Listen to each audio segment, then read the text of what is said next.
ایک دن مدینے سے گزر رہے تھے تو ایک شخص جس کا نام تھا سوا، تو وہ گھوڑا لیے جا رہا تھا، حضور کو پسند آ گیا، اس سے کہا کہ یہ بیچتے ہو؟ اس نے کہا بیچتا ہوں۔ کتنے کا؟ اتنے کا۔ کہا کہ رکو میں اس کی قیمت لے کے آیا اور تمہیں دیتا ہوں۔ کسی نے اس کو رکے ہوئے دیکھا تو پوچھا یہاں کیوں کھڑے ہو؟ اس نے کہا مسلمانوں کے نبی سے اس گھوڑے کا سودا ہو گیا تو وہ قیمت لینے گئے۔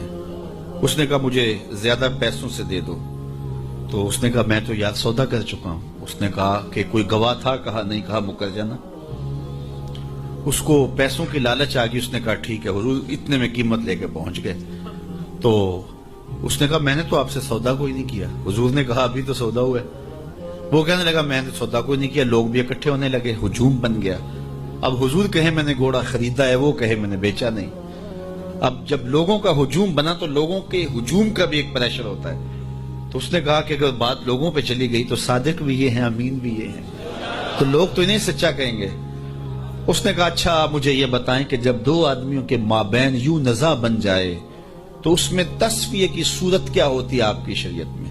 تو حضور نے فرمایا میری شریعت تو کہتی ہے کہ جو مدعی ہے وہ گواہ لائے، والیمین علی من انکر، جو انکار کرتا ہے وہ قسم دے دے۔ اس نے کہا پھر ٹھیک ہے، آپ کا دعویٰ ہے کہ آپ نے گھوڑا خریدا ہے تو پھر آپ گواہ دیں، اور اگر آپ کے پاس گواہ نہیں ہے تو پھر میں قسم دے دیتا ہوں۔ جھوٹ اس نے پہلے بول لیا تھا، قسم دینا اس کے لیے مشکل نہیں تھا، اور اس کو یہ بھی پتا تھا گواہ کوئی نہیں۔ تو اس نے کہا جناب آپ گواہ پیش کر دیں تو میں گھوڑا دے دیتا ہوں جس قیمت پہ آپ بتا رہے ہیں، اور اگر آپ کے پاس گواہ نہیں ہے تو پھر میں قسم دے دیتا ہوں۔ اب بھری بزم تھی، لوگوں کا ہجوم تھا، اور اس نے ایک ایسی بات کی۔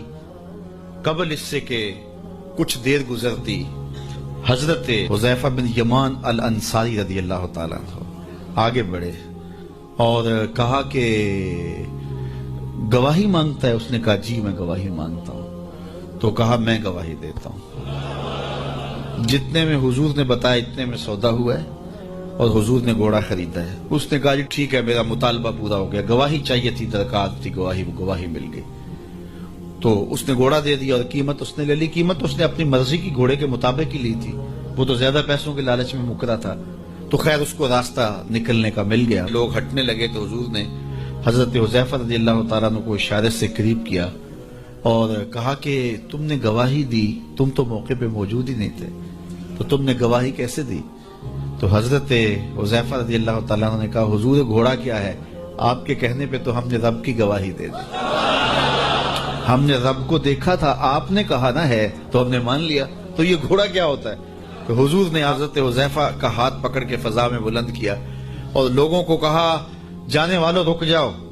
لوگ ٹھہر گئے۔ کہا کسی عدالت کچہری میں گواہ کی ضرورت ہو تو میری شریعت 2 گواہ مانگتی ہے، لیکن جہاں میرا خزیمہ ہوگا، ہاں حذیفہ نہیں، خزیمہ بن ثابت انصاری رضی اللہ عنہ، جہاں میرا خزیمہ ہوگا وہاں ایک کی گواہی 2 کے قائم مقام ہوگا۔